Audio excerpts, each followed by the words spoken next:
जननी जन्मभूमिश्य स्वर्गादपि गरियसी, भरा नहीं जो भावों से, बहती जिसमें रसधार नहीं, हृदय नहीं वो पत्थर है जिसमें स्वदेश का प्यार नहीं।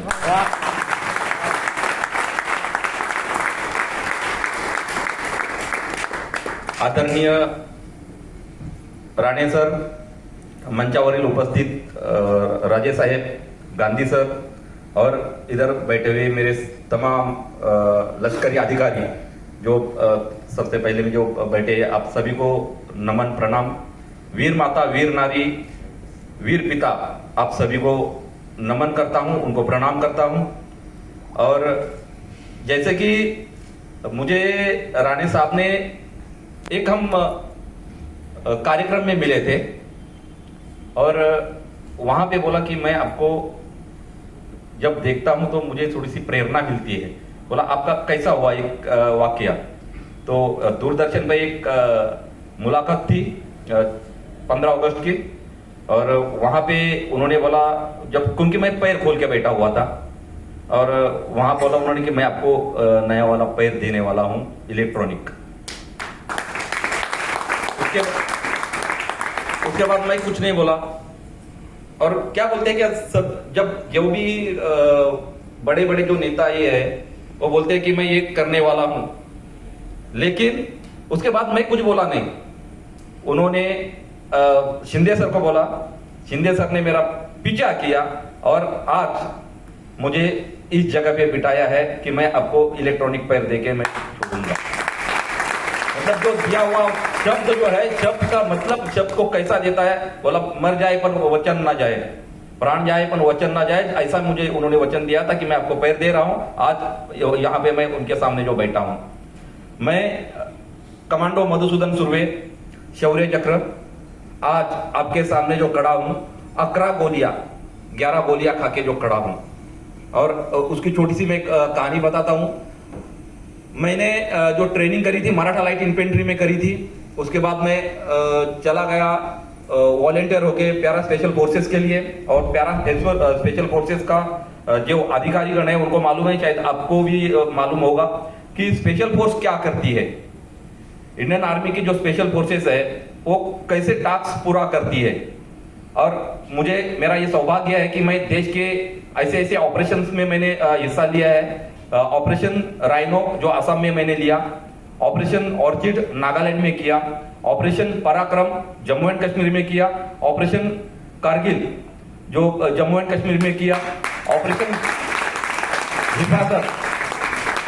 हिफाजत मणिपुर में किया 1, ऑपरेशन हिफाजत 2 मणिपुर में किया, ऑपरेशन रक्षक जम्मू एंड कश्मीर में किया। उसके बाद जो आखिरी वाला मेरा ऑपरेशन था UN mission south Africa Congo. तो ये सभी ऑपरेशंस का कुछ ना कुछ अनुभव हमें ऐसा आता है कि आपको देश के लिए मैं क्या कर सकता हूं, सर्वोच्च मतलब देश के लिए मेरा कर्तव्य क्या है। और वो कर्तव्य मुझे बताता है कि जो ये छाती पे मेरे जो लगा हुआ है बलिदान परम धर्म। और मैं एक पैरा ट्रूपर हूं, मैं एक स्पेशल फोर्सेस का एक नुमाइंदा हूं। और मैं आपको इसके बारे में बताना चाहता हूं कि अगर मैं अपने देश की सुरक्षा के लिए मैंने अपना पैर खोया, मैंने कोई मेहरबानी नहीं की देश के ऊपर। ये तो मेरा फर्ज बनता है, ये मेरा कर्तव्य है। क्योंकि मेरी ये चौथी पीढ़ी जो है सेना में है। मेरे दादाजी थे, दादाजी के बाद मेरे दादाजी के मेरे 4 काका चाचा जो है सेना में थे, और 4 चाचाओं के हम 7 भाई सेना में हैं। और तो ये हमारी जो एक परंपरा चलती आई है देश के लिए सेवा करने की, और ये मैं अपना भाग्य समझता हूं। ऑपरेशन विजय के बारे में बताता हूं।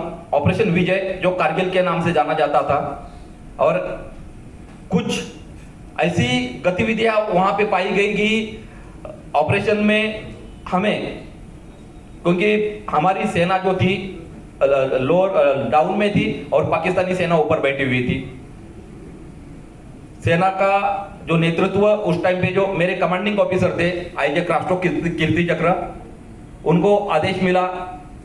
और 3 मई की बात है, 3 मई को हमको आदेश मिला कि अपने मेरा यूनिट था जोरहाट असम में, आसाम से हम चले गए श्रीनगर में, श्रीनगर से हमको आगे वाला टास्क मिला गुमरी और द्रास सेक्टर में तोलोलिंग पहाड़ी है, वो हमको कैप्चर करनी थी। राइट साइड में है टाइगर हिल, इधर है तोलोलिंग और बाकी की है जो मॉस्को वैली। और इसके बारे में आपको शायद राणे सर अच्छी तरीके से बता सकते हैं, उनको मालूम है क्योंकि उन्होंने ऑन ग्राउंड उधर गए हुए हैं। तो ये सब लड़ाई एक्चुअल हुई क्यों, इसका कारण क्या था, और ये कारण जब आप ढूंढोगे तो हमको पता चलता है कि पाकिस्तान कितनी गद्दारी करता है हर हमेशा, हमारे साथ क्यों ऐसा करता है ये इसका, और उसका मुंह तोड़ जवाब हमने टाइम पे उनको दिया है।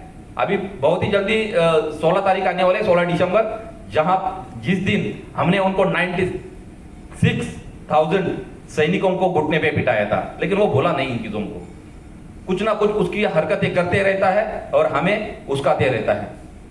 तो हमारा काम था कि तोलोलिंग पहाड़ी के ऊपर जब हम चढ़े, बर्फ और मौसम साथ नहीं दे रहा था, आतंकवादी या उनके मुजाहिदीन वो लोग बोलते हैं, और कुछ तो उनके नॉर्दर्न इन्फेंट्री के कुछ सैनिक थे जो पहाड़ी के ऊपर बैठे हुए थे, वो हमारे ऊपर गोला बारूद करते। NH1 जो श्रीनगर से लेह लद्दाख तक जाता है रास्ता, वहां पे उन्होंने अटैक किया था और वो रोड ऊपर जाने के लिए उन्होंने बंद कर दिया था।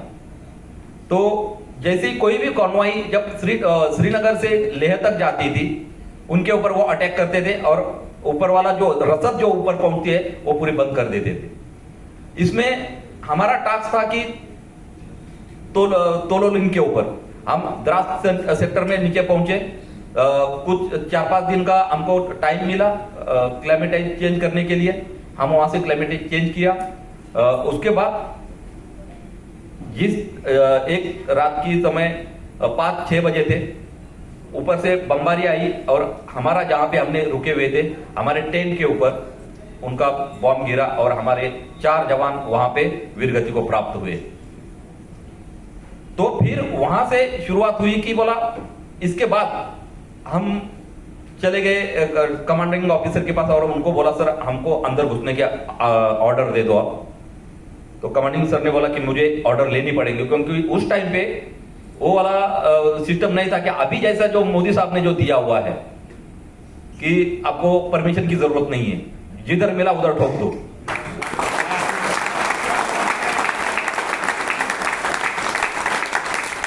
उस टाइम पे हमें ऑर्डर लेनी पड़ी और फिर हमको प्रॉपर इक्विपमेंट दिया गया, जो पाकिस्तानी हथियार से वो हमने लिए और हम अंदर घुसे पीछे की तरफ से, जहां पे पाकिस्तानी बैठे हुए थे। हम पोर्टर बने, पोर्टर मतलब उनके जो राशन उधर पहुंचाता है, रसद उनकी पहुंचाती है, मुर्गियां डाली अपने पीछे में और हम पीछे की तरफ से चले गए ऊपर।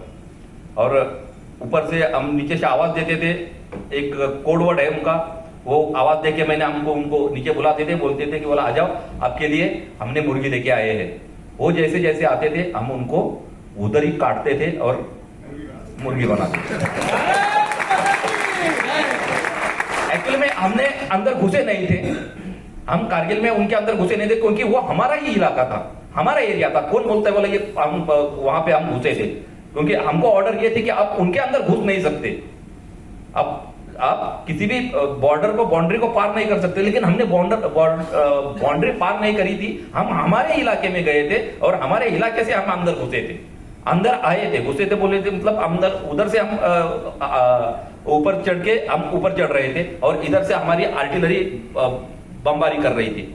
एक दिन ऐसा आया कि रात दिन हम बमबारी करती रही और हम पीछे से आए और उनके ऊपर अटैक किया। वो जैसे जैसे बम पड़ता है तो नीचे नीचे नीचे नीचे की तरफ भागते रहे। फिर हम नीचे बैठे थे, कट ऑफ ग्रुप हमारा होता था उधर, जितने भी आते थे उनको उनका हम उधर ही सुला देते थे काट के। और जैसे ही आए उनके आइडेंटिटी कार्ड लिए, उनके हथियार लिए और सबूत के साथ उनकी गर्दनें हमने हमारे कमांडर को दिखा दी। क्योंकि क्या होता है कि पाकिस्तान हमेशा बोलता है कि हमने कुछ किया नहीं, हमारे कुछ है नहीं, क्योंकि ये तो है मुजाहिदीन, हमें पता नहीं, हम इनको पहचानते नहीं। तो आइडेंटिटी कार्ड, उनके हथियार और उनकी जो इन्फेंट्री की वर्दी है, उनके पूरे हमने सबूत के साथ हमारे कमांडेंट को बता दिए। और 26 जुलाई को विजय दिन के दिन हम वो दिन साजरा करते हैं बड़ी धूमधाम से। और वहां से जब हम विजय हासिल किया उसके बाद हम आ गए जोरहाट में, जहां पे मेरा 21 पैरा स्पेशल फोर्सेस का हेडक्वार्टर है। वहां पे मैं पहुंचा, कुछ दिन ट्रेनिंग, क्योंकि फौज में कभी कोई बैठा के नहीं रखते। आने के बाद दोबारा तुम्हारा रिसाइकल शुरू हो जाता है, लगातार तुम्हें ट्रेनिंग करने को, क्योंकि तुम एक स्पेशल फोर्सेस का जवान हो, तुम्हें बैठने के लिए नहीं, आपको टाइम नहीं है।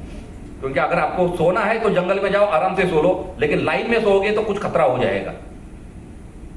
तो हमने दोबारा वही शुरुआत करी, ट्रेनिंग करी।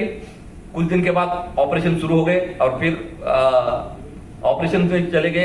एक बार हमारा फिर नंबर आ गया ऑपरेशन हिफाजत 2 मणिपुर में। हिफाजत 1 मैंने किया था, उसके बाद हिफाजत 2 जो 2005 में शुरू हुआ था। 6 दिन लगातार चलने के बाद मैं अपने टारगेट पे पहुंचा। कमांडिंग ऑफिसर ने मुझे बताया कि ऐसी खबर है, अपने ट्रूप को तैयार कर और ऑपरेशन के लिए निकल। कितने बंदे लेके जाएगा, थोड़ा सा मुझे ब्रीफिंग तैयार करके मुझे थोड़ा बता देना, किस प्रकार के जाएगा, कैसा करे, बैटल लोड होगा। मैंने अपने जवानों को बताया, जो भी कमांडोज है मेरे साथ आने वाले, मैं पूछा कोई आने वाले जितने भी है कमांडोज, मुझे वॉलेंटियर चाहिए। और वॉलेंटियर जितने भी कमांडो आए उनको मैंने बिल्कुल ब्रीफिंग दी, ऐसे इतने टाइम पे हमने चलना है, इतना हथियार जो गोला बारूद है उतना लेके चलना है, क्योंकि 7 दिन का ऑपरेशन है, पूरा बैटल लोड होगा। हमने कोई गांव में नहीं जाना है, गांव के बाहर से अवॉइड करना है, और पूरी चलना जो भी है वो पूरा रात को चलना है, क्योंकि दिन में चलोगे तो आपका सरप्राइज लॉस होता है। सरप्राइज ऐसा लॉस होता है कि उस टाइम पे मोबाइल नहीं थे, लेकिन वॉकी टॉकी लेके कुछ उनके जो आतंकवादी जो है किसी गांव में बैठे हुए होते हैं। जब गांव से चलोगे तो कुत्ते भूकेंगे या ऊपर उड़ने वाले पंछी आपको डिटेक्ट करते हैं कि ऊपर उड़ने वाला जो क्या बोलते हैं, चील बोलते हैं या कौवे बोलते हैं, वो आपको, आप कहां पे चलते हो आपके ऊपर घूमते हैं और वो आपको डिटेक्ट करते हैं। तो फिर उनको अवॉइड करके सिर्फ रात को चलना है। अगर रात को चलोगे, गांव में जाओगे तो आपको कुत्ते उसके ऊपर भूकेंगे, तो आपका सरप्राइज लॉस हो सकता है। तो इसको मद्देनजर रखते हुए हम वहां से निकले और 7 दिन के बाद मैं अपने टारगेट पे पहुंचा। उधर की सिचुएशन देखी, बहुत ज्यादा बारिश, और इतनी बारिश है कि जहां पे बादल आके उधर जम जाते हैं, इतनी हाइट पे हम पहुंचे। और ऐसे बारिश में हम वहां पे पहुंचने के बाद थोड़े अपने साथियों को सबको अपने अपने आर्ट लेके बैठने के लिए बोला, और फिर फोटोस्कोप निकाला, जो बड़ा वाला जो बाइनोकुलर्स है वहां से रेकी की, क्योंकि आगे वाला कुछ दिखाई नहीं दे रहा था, क्योंकि धुंध आके पूरा बंद हो गया था, आगे दिखना ब्लैकआउट हो गया था। तो फिर ऐसे में मैं क्राउलिंग करके एक घर के पास पहुंचा। वहां पे देखा कि एक घर के ऊपर 3 फ्लैग लगे हुए थे, और उन 3 फ्लैग का मतलब होता है कि वहां पर 3 कमांडर जो है वो बैठे हुए हैं। और उन कमांडरों को अगर मैं ये बोलूं कि अगर मैं उसके अंदर जाऊं तो थोड़ा सा खतरा हो सकता था। मैं वहां से दोबारा क्राउलिंग करके वापस अपने जगह पे आने के लिए निकला। तब तक क्या हुआ कि ऊपर से एक आतंकवादी मुझे क्रॉस करके आगे की तरफ बढ़ा।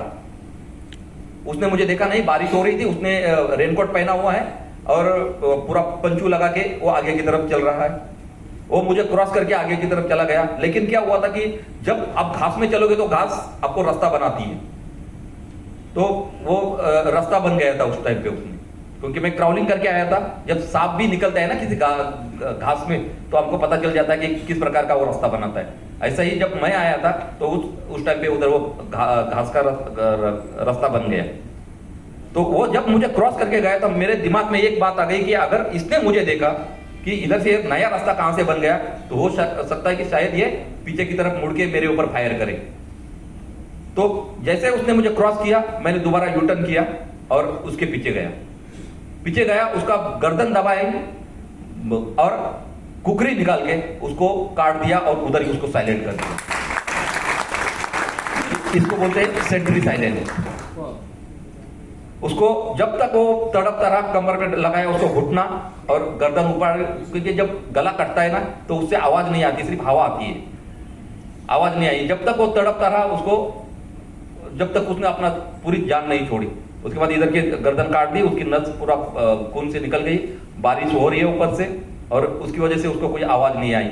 जब वो बिल्कुल साइलेंट हो गया, उसके बाद मैं दोबारा अपनी जगह पे आया और मेरे कमांडोज को बताया कि मैं अभी इस घर में जाके ग्रेनेड डालूंगा, और जब ग्रेनेड डालूंगा तो क्योंकि उसके अंदर आतंकवादी, उनके मेन कमांडर्स जो है वो बैठे हुए हैं, और शायद क्योंकि वहां से ही पूरी कमांड हो रही है, ऊपर एंटीना लगे हुए हैं और जितने भी वायरलेस सेट है वो वहां से कमांड हो रही है कि कैसा क्या क्या करना है। और दोपहर 12:30-1 बजे का टाइम है और खाने का वक्त भी हो रहा है, और ऊपर से उनको भूख लगी है क्योंकि लंगर भी उनके बगल में ही है, उनका जो खाना बनता है वो। तो वो मैं अपने साथियों को बोला और फिर मैं ग्रेनेड तैयार करे और उधर क्राउलिंग करके वहां पे पहुंचा और ग्रेनेड अपने उस घर के अंदर दाखिल किए। और क्या 10-12 सेकंड के अंदर वो ग्रेनेड फटता है। उधर ग्रेनेड डाले, तुरंत मैं अपने आर्ड लेके बैठ गया और एक बड़ा सा धमाका हुआ, और उसके अंदर 8 कमांडर्स बैठे हुए थे। 4 मतलब 3 फ्लैग थे, मतलब 3 कमांडर और उनके सहायक जो उनके साथ में जो खाना खिलाने वाले, कोई रेडियो को ऑपरेटर, उसके अंदर जो भी थे वो पूरे के पूरे ढेर हो गए वहां पे। उसके बाद क्या हुआ कि जैसा ही बड़ा ब्लास्ट हुआ, मेरे साथियों ने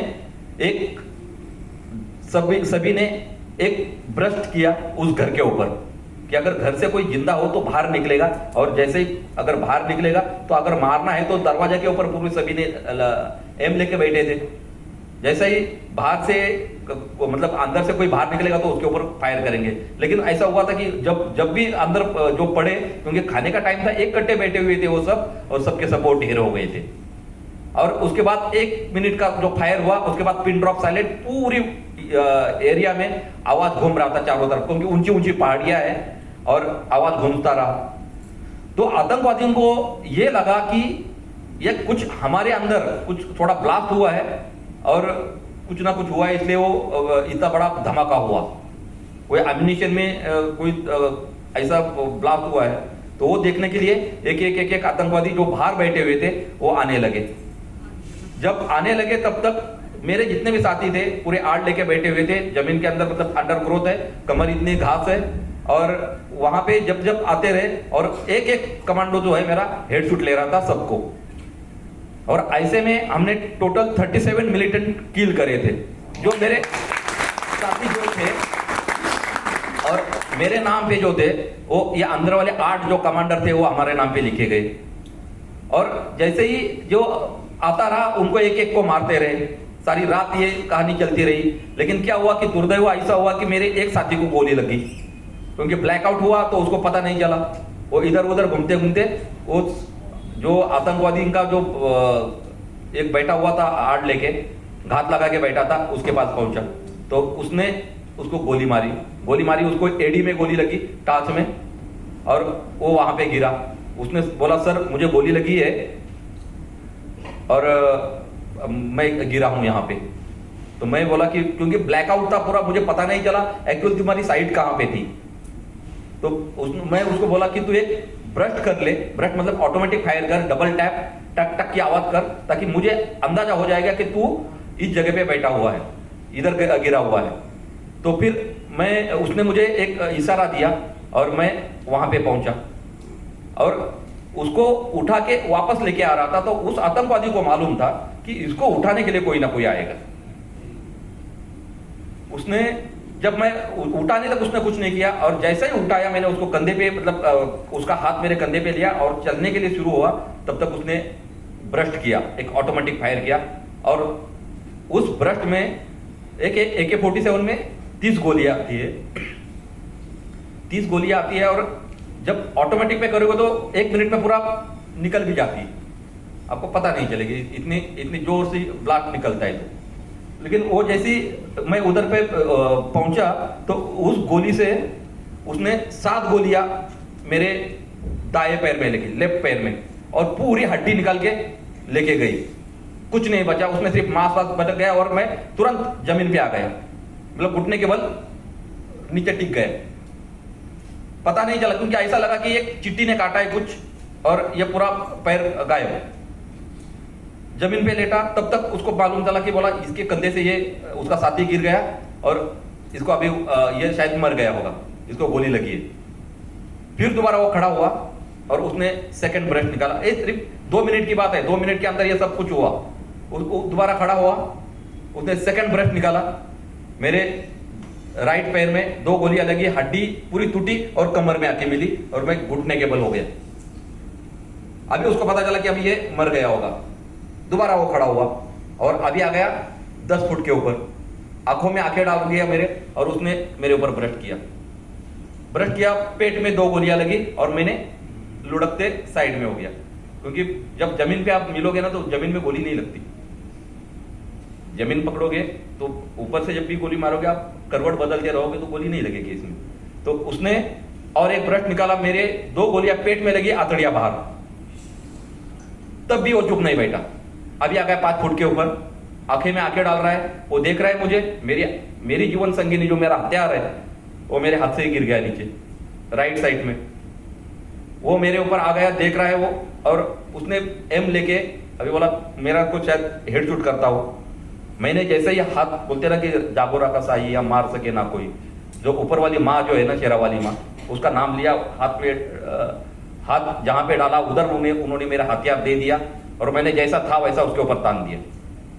कोई एम नहीं लिया, उठाया और ट्रिगर दबाया, जितने भी गोलियां थी उसको नीचे के ऊपर, क्योंकि 10 के ऊपर मतलब एम लेने का कोई जरूरत नहीं थी, जैसे ही मिली उसके ऊपर मैंने तान दी और ट्रिगर दबाया।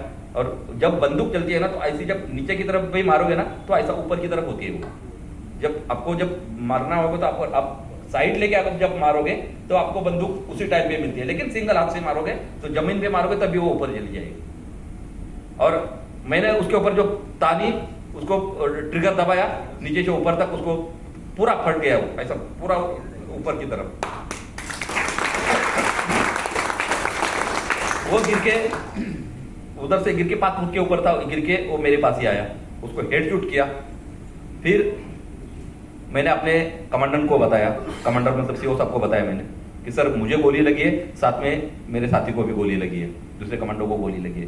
तो बोला डरने की बात कोई नहीं है बच्चे, मैं हेलीकॉप्टर भेज रहा हूँ। तो इम्फाल से उन्होंने हेलीकॉप्टर भेजा, इम्फाल से हेलीकॉप्टर भेजा। हेलीकॉप्टर भेजने के लिए उसने 3:30-4 बजे के करीब हेलीकॉप्टर आया, लेकिन मौसम ऐसा खराब हुआ कि आगे कुछ दिखने के लिए तैयार नहीं, बिल्कुल ब्लैकआउट। नीचे इतनी बारिश हो रही है, ऊपर से ब्लैकआउट के बादल उधर आके चिपक जाते थे, इतनी बड़ी हाइट थी उस पहाड़ी की, और बादल उधर आके चिपक गए। ऊपर से हेलीकॉप्टर ऊपर से आया, नीचे कुछ दिखने के लिए तैयार नहीं। और फिर ये 4 बजे की बात, और नॉर्थ ईस्ट में सबसे जल्दी अंधेरा हो जाता है।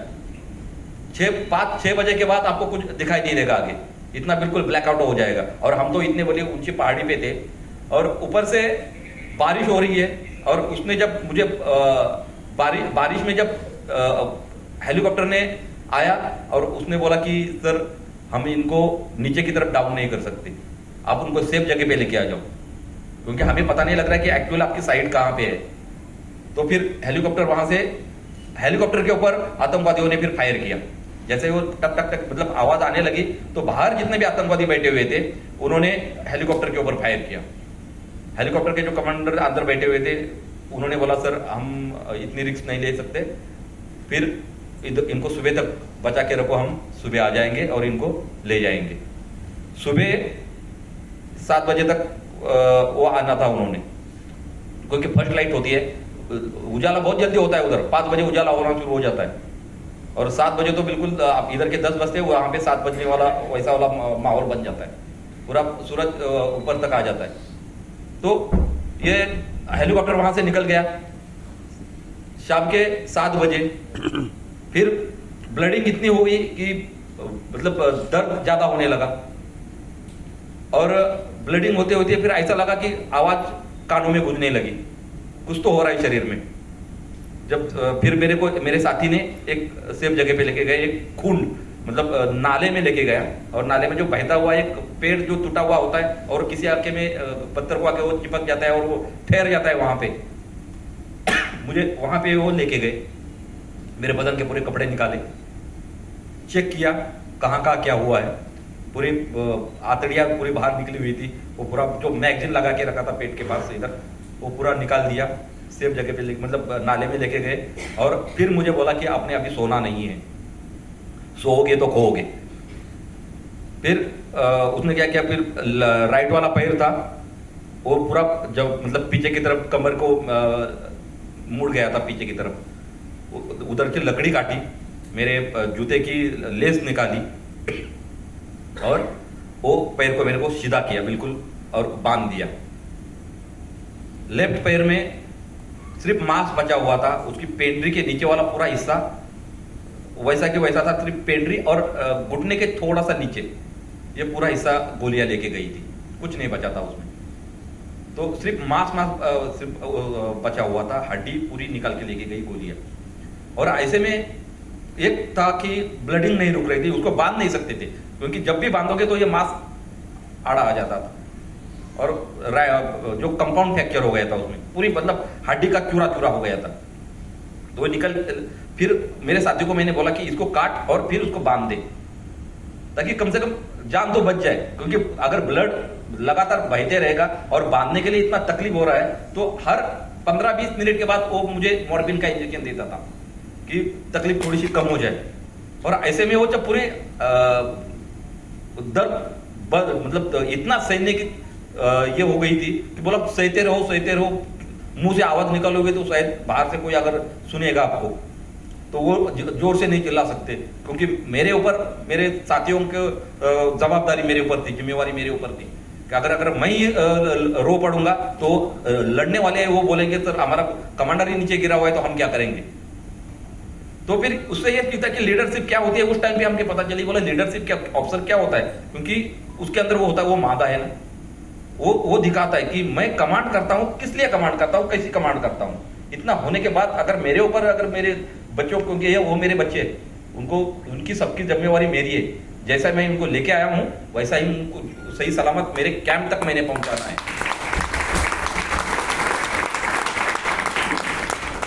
जब ये हो गया उसके बाद में मेरे साथी को बोला भैया इसको काट और इसको फर्स्ट एड कर ले। बोला सॉरी सर मैं नहीं इसको काट सकता।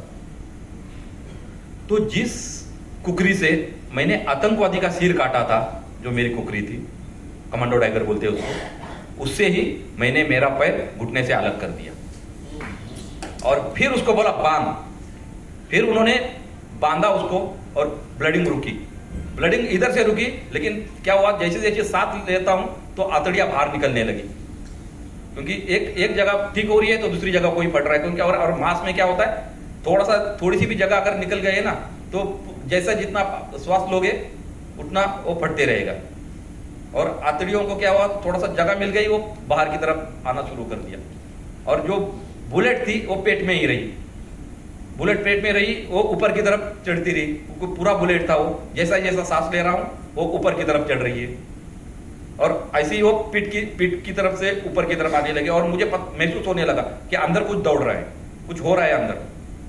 और ऐसे में मेरे साथी ने बोला सर आपके पेट के जो अंदर है उसको बाहर निकलने के लिए आपका ऑपरेशन में जब लेके जाएंगे तब होगा ये निकल के, क्योंकि बाहर नहीं निकली है, बाहर किधर भी आपको ये नहीं किया है, मतलब बाहर निकलने के लिए आपको पता चल जाएगा कि इधर से जब गोली लगती है ना तो जहां पे लगेगी वहां से छोटा सा एक निशाना होगा, लेकिन जब बाहर निकलते तो इतना बड़ा गोश्त मांस निकल के लेके जाती है। और लगने के लिए बुलेट तो इतना ही होता है, लेकिन जब निकलता है तो बड़ा इतना हाथ भर पूरा निकल के लेके जाता है, लेकिन वो गोली अंदर ही रही। दर्द होने लगा। जब उसने मेरे साथी ने क्या किया कि उधर मेरी बनियान निकाली और फर्स्ट एड का हमारे साथ इक्विपमेंट होता है, उन्होंने अपने पेट पे रखा और जैसे आंतड़ियां मतलब बाहर निकली थी उसको पानी से धोया और उसके ऊपर फर्स्ट एड बांधा और उधर ही बांध के कच मतलब फिट करके उधर मुझे वो नाले में बिठा के रखा। सुबह ये सारी रात ये ऐसा ही चलता रहा और फिर मुझे पता चलने लगा कि कुछ ना कुछ हो रहा है, क्योंकि जब ठंड लगने लगी, कान से आंख से खून निकलने लगा और आवाज जो है डबल आने लगी उस टाइम पे, कि कौन क्या बोल रहा है पता नहीं लग रहा है, लेकिन आवाज आ रही है। जब आपने मुझे अगर कुछ बोल दिया सर सर करके पूछ रहे हो तो आवाज डबल आ रही है, मुझे पता नहीं लग रहा है कि क्या हो रहा है। मैं बोल रहा हूं तो मुझे ही आवाज मेरी सुनाई दे रही है। और ऐसी सारी रात वहां से मैंने निकाली।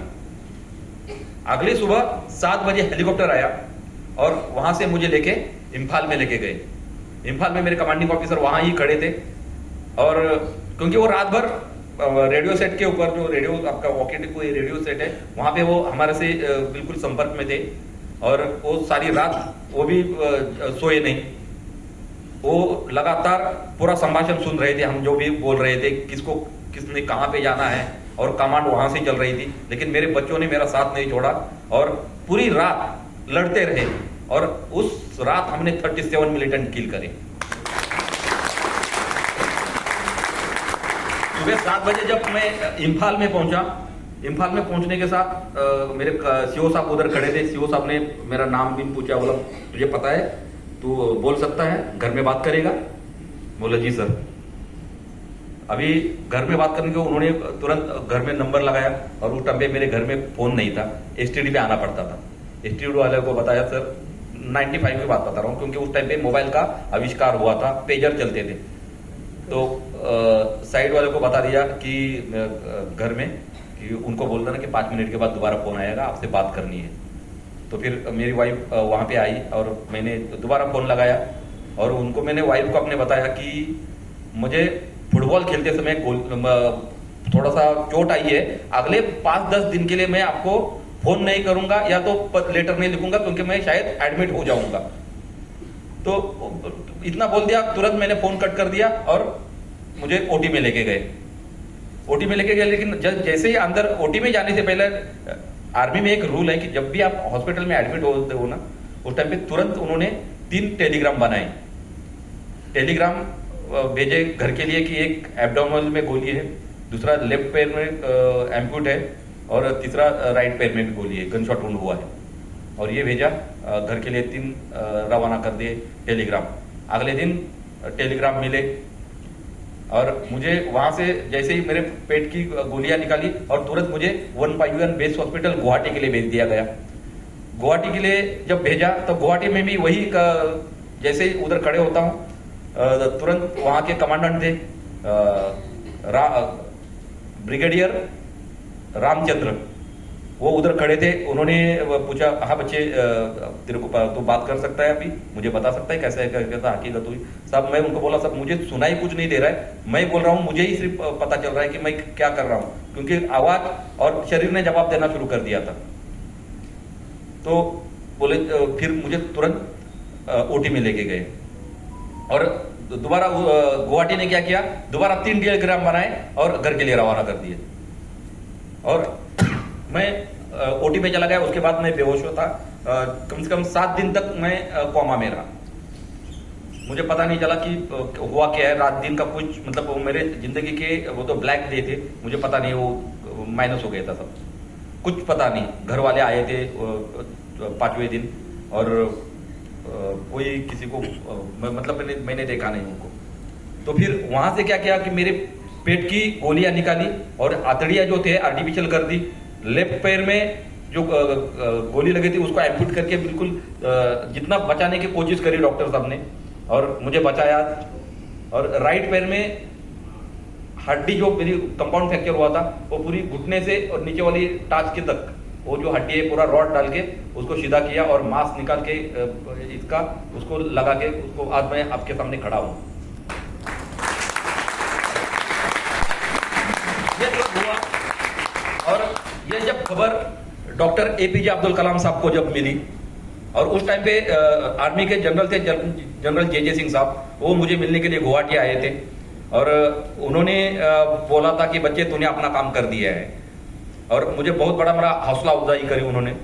और ये जब खबर जब डॉक्टर भारत रत्न एपीजे अब्दुल कलाम साहब को मिली, तो उन्होंने 26 जनवरी 2006 में मुझे शौर्य चक्र से सम्मानित किया।